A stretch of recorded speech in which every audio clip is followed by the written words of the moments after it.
Railway with Shyam YouTube channel पर आप सभी लोगों का स्वागत है। आशा करता हूँ आप सभी लोग अच्छे होंगे, स्वस्थ होंगे। घर पर रह करके आप अपनी एग्जाम रेलवे ग्रुप डी भर्ती परीक्षा 2025 की मन लगा करके तैयारी कर रहे होंगे। आज के इस वीडियो में मैं आप सभी लोगों के लिए रेलवे ग्रुप डी में पूछे जाने वाली जीके जीएस के अति महत्वपूर्ण प्रश्नों का प्रैक्टिस सेट लेकर के आया हूँ, जो आपके एग्जाम के लिए सबसे ज़्यादा महत्वपूर्ण है। तो आज के इस प्रैक्टिस सेट को आपको शुरू से लेकर के एंड तक वॉच करते रहना है। वीडियो पसंद आए तो प्लीज़ आप लोग वीडियो को लाइक और चैनल को आप लोग सब्सक्राइब करना बिल्कुल ना भूलें। कमेंट बॉक्स में आपको अपना उत्तर जरूर बताने कितने प्रश्न सही किए हैं। तो पहला प्रश्न आ जाता है कि बद्रीनाथ धाम किस नदी के तट पर स्थित है। तो बताओ कौन सी नदी के तट पर स्थित है बद्रीनाथ धाम। प्रश्न संख्या 1 का राइट आंसर क्या हो जाएगा। तो ये है अलकनंदा के तट पर। 1 का डी ऑप्शन राइट आंसर हो जाएगा। नेक्स्ट प्रश्न संख्या 2 है कि बांग्लादेश में गंगा को किस नाम से जाना जाता है। तो बताओ कौन से नाम से जाना जाता है। तो बांग्लादेश में गंगा नदी को जाना जाता है पद्मा के नाम से। किसके नाम से? पद्मा के। प्रश्न संख्या 2 का सी ऑप्शन राइट आंसर हो जाएगा। अगला प्रश्न संख्या 3 आ जाता है कि मरकत द्वीप कहाँ स्थित है। तो बताओ कौन से सागर में ये मरकत द्वीप स्थित है। प्रश्न संख्या 3 का राइट आंसर क्या हो जाएगा। तो बंगाल की खाड़ी में मरकत द्वीप स्थित है। प्रश्न संख्या 3 का सी ऑप्शन एकदम इसका राइट आंसर हो जाएगा। अगला प्रश्न आ जाता है प्रश्न संख्या 4 है कि भारत का एकमात्र सक्रिय ज्वालामुखी बैरन द्वीप कहाँ स्थित है। तो बताओ कहाँ पर पड़ता है ये बैरन द्वीप। प्रश्न संख्या 4 का राइट आंसर क्या हो जाएगा। तो भारत का जो एकमात्र सक्रिय ज्वालामुखी है बैरन द्वीप, ये मध्य अंडमान में स्थित है। 4 का ए ऑप्शन राइट आंसर हो जाएगा। 5वें नंबर का प्रश्न आ जाता है कि अंडमान निकोबार द्वीप समूह की सबसे ऊंची चोटी कौन है। तो बताओ कौन सी है। तो अंडमान निकोबार द्वीप समूह की जो सबसे ऊंची चोटी हो जाती है वो हो जाती है सैडल पीक। कौन सी? Saddle peak. प्रश्न संख्या 5 का ए ऑप्शन राइट आंसर हो जाएगा। 6वें नंबर का प्रश्न है कि ज्वालामुखी द्वीप नारकोंडम कहाँ स्थित है। तो बताओ कहाँ पर पड़ता है ये नारकोंडम। 6वें प्रश्न का राइट आंसर क्या हो जाएगा। तो जो नारकोंडम है ये उत्तरी अंडमान के पूर्व में, किसके? उत्तरी अंडमान के पूर्व में स्थित है। यानी 6 का बी ऑप्शन राइट आंसर हो जाएगा। 7वें नंबर का प्रश्न आ जाता है कि बिहार का शोक किस नदी को कहा जाता है। तो बताओ कौन सी नदी को कहते हैं बिहार का शोक। तो कोसी को कहा जाता है। 7 का सी ऑप्शन राइट आंसर हो जाएगा। वीडियो अगर आपको पसंद आ रही होगी तो प्लीज़ आप लोग वीडियो को लाइक और चैनल को सब्सक्राइब करना आप लोग बिल्कुल ना भूलें, और ज़्यादा से ज़्यादा आप लोग हमारे चैनल का सपोर्ट है वो ज़रूर करते रहिएगा। 8वें नंबर का प्रश्न आ जाता है गंगा नदी की एकमात्र सहायक नदी जिसका उद्गम मैदान में है। तो बताओ कौन सी है। तो गंगा नदी की जो एकमात्र सहायक नदी है वो है गोमती। 8 का सी ऑप्शन राइट आंसर हो जाएगा। 9वें नंबर का प्रश्न आ जाता है कि वृद्ध गंगा के नाम से किसे जाना जाता है। तो बताओ किसको जाना जाता है। तो वृद्ध गंगा के नाम से गोदावरी को जाना जाता है। 9 का डी ऑप्शन राइट आंसर हो जाएगा। प्रश्न संख्या 10 आ जाता है गंगा की सबसे लंबी सहायक नदी कौन है। तो बताओ कौन सी है। तो गंगा की जो सबसे लंबी सहायक नदी है ये है यमुना। कौन सी? यमुना है। 10 का डी ऑप्शन राइट आंसर हो जाएगा। अगला प्रश्न संख्या 11 ग्रेट निकोबार को सुमात्रा से अलग करता है। तो बताओ कौन अलग करता है, कितने डिग्री चैनल अलग करता है। तो ग्रेट निकोबार को सुमात्रा से अलग करता है 6 डिग्री चैनल। यानी 11 का बी ऑप्शन राइट आंसर हो जाएगा। अगला प्रश्न संख्या 12 आ जाता है कि अंडमान निकोबार द्वीप समूह की दूसरी सबसे ऊंची चोटी कौन है। तो बताओ कौन सी है। तो अंडमान निकोबार द्वीप समूह की दूसरी सबसे ऊंची चोटी हो जाती है माउंट थूलियर पीक। 12 का डी ऑप्शन राइट आंसर हो जाएगा। 13वें नंबर का प्रश्न आ जाता है कि नर्मदा नदी किस दिशा में प्रवाहित होती है। तो बताओ कौन सी दिशा में नर्मदा नदी बहती है। प्रश्न संख्या 13 का आंसर आपको देना है। तो ये पश्चिम दिशा में प्रवाहित होती है। 13 का बी ऑप्शन राइट आंसर हो जाएगा।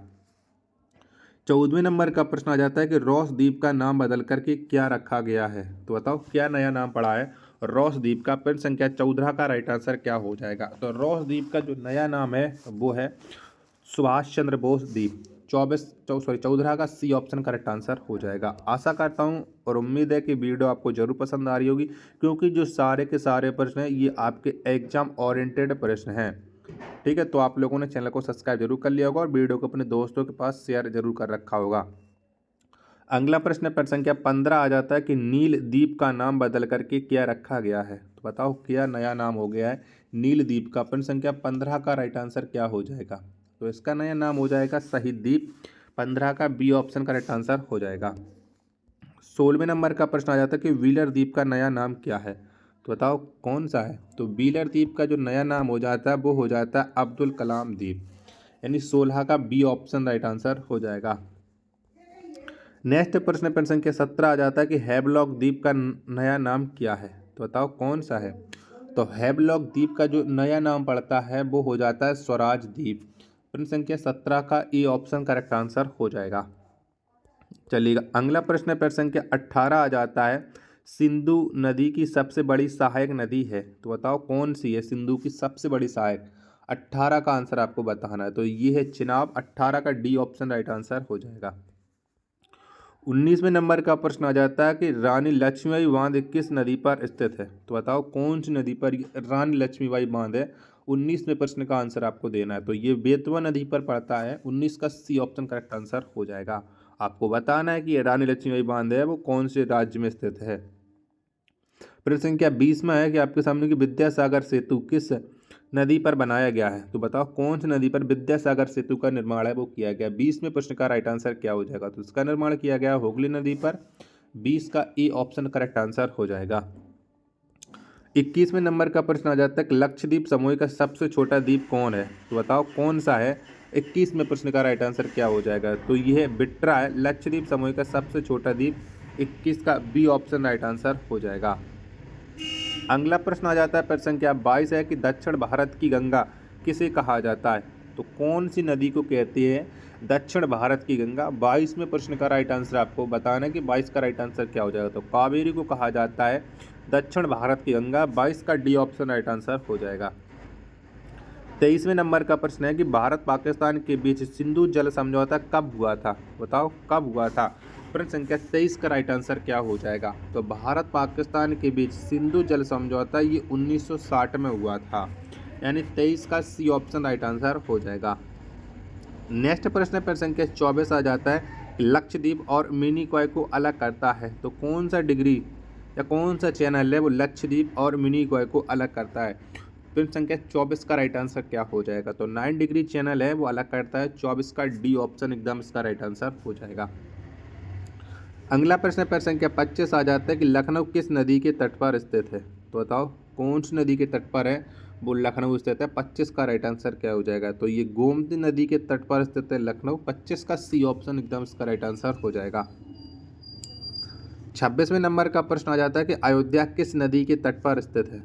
तो बताओ कौन सी नदी के तट पर अयोध्या पड़ता है। फिर संख्या 26 का राइट आंसर क्या हो जाएगा। तो ये है सरयू नदी के तट पर अयोध्या स्थित है। 26 का एकदम करेक्ट आंसर हो जाएगा डी ऑप्शन। नेक्स्ट प्रश्न संख्या 27 है कि विश्व का सबसे बड़ा नदी द्वीप माजुली असम के किस जिले में स्थित है। तो बताओ कौन से जिले में पड़ता है ये माजुली। 27वें प्रश्न का राइट आंसर क्या हो जाएगा। तो ये जोरहाट जिले में स्थित है माजुली। 27 का ए ऑप्शन राइट आंसर हो जाएगा। 28वें नंबर का प्रश्न है कि जैविक मरुस्थल के नाम से जाना जाता है। तो बताओ किसे जाना जाता है जैविक मरुस्थल के नाम से। 28वें प्रश्न का तो दामोदर नदी को जाना जाता है। 28 का डी ऑप्शन राइट आंसर हो जाएगा। 29वें नंबर का प्रश्न आ जाता है कि सबसे बड़ा नदी मुख द्वीप नदी का है। तो बताओ किस नदी का है सबसे बड़ा मुख। 29वें प्रश्न का राइट आंसर क्या हो जाएगा। तो ये है हुगली का। 29 का डी ऑप्शन एकदम इसका करेक्ट आंसर हो जाएगा। वीडियो अगर आपको पसंद आ रही होगी तो प्लीज़ आप लोग वीडियो को लाइक और चैनल को सब्सक्राइब करना आप लोग बिल्कुल न भूलें। चलिएगा अगला प्रश्न आ जाता है प्रश्न संख्या 30 है कि भारत की कौन सी नदी भ्रंश घाटी से होकर के प्रवाहित होती है। तो कौन सी नदी प्रवाहित होती है। तो नर्मदा नदी प्रवाहित होती है भ्रंश घाटी से होकर के। प्रश्न संख्या 30 का डी ऑप्शन राइट आंसर हो जाएगा। अगला प्रश्न आ जाता है प्रश्न संख्या 31 है कि लावणी नदी के रूप में जानी जाती है। तो बताओ कौन सी नदी जानी जाती है लावणी नदी के रूप में। 31वें प्रश्न का राइट आंसर क्या हो जाएगा।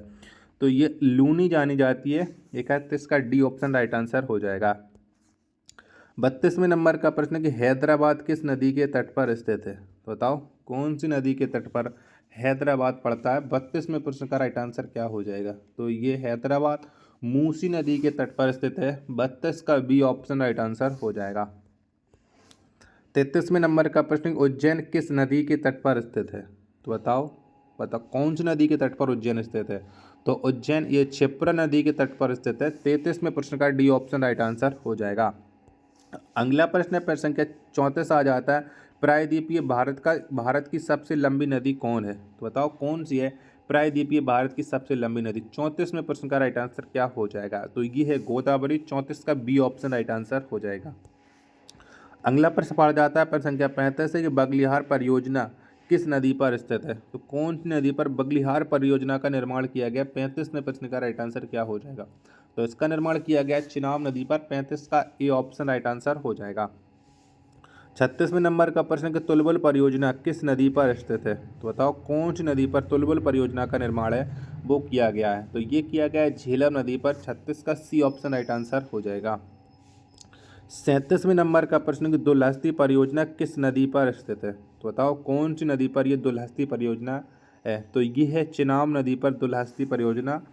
37वें प्रश्न का बी ऑप्शन राइट आंसर हो जाएगा। अगला प्रश्न आ जाता है प्रश्न संख्या 38 से कि श्रीनगर और लेह को कौन सा दर्रा जोड़ता है? तो बताओ, यहाँ पर थोड़ी टाइपिंग मिस्टेक है, उसके लिए सॉरी। 38वें प्रश्न का राइट आंसर क्या हो जाएगा? तो श्रीनगर और लेह को जो आपस में जोड़ता है वो जोजिला दर्रा जोड़ता है। 38 का ए ऑप्शन करेक्ट आंसर हो जाएगा। 39वें प्रश्न आ जाता है आपके सामने कि न्यू मूर द्वीप कहाँ स्थित है? तो बताओ कहाँ पर पड़ता है ये न्यू मूर द्वीप? 39वें प्रश्न का राइट आंसर क्या हो जाएगा? तो बंगाल की खाड़ी में न्यू मूर द्वीप पड़ता है। 39 का बी ऑप्शन राइट आंसर हो जाएगा। अंतिम प्रश्न है आज के से ब्रिटिश सेट का कि गुजरात की जीवन रेखा कहलाती है। तो कौन सी नदी को गुजरात की जीवन रेखा कहा जाता है? 40वें प्रश्न का राइट आंसर आपको बताना है। तो नर्मदा नदी को कहा जाता है गुजरात की जीवन रेखा। 40 का बी ऑप्शन राइट आंसर हो जाएगा। वीडियो अगर आपको पसंद आई होगी तो प्लीज़ आप लोग वीडियो को लाइक और चैनल को सब्सक्राइब करना आप लोग बिल्कुल ना भूलें। मिलते पर अपने एक और नेक्स्ट वीडियो के साथ, तब तक के लिए धन्यवाद। जय हिंद।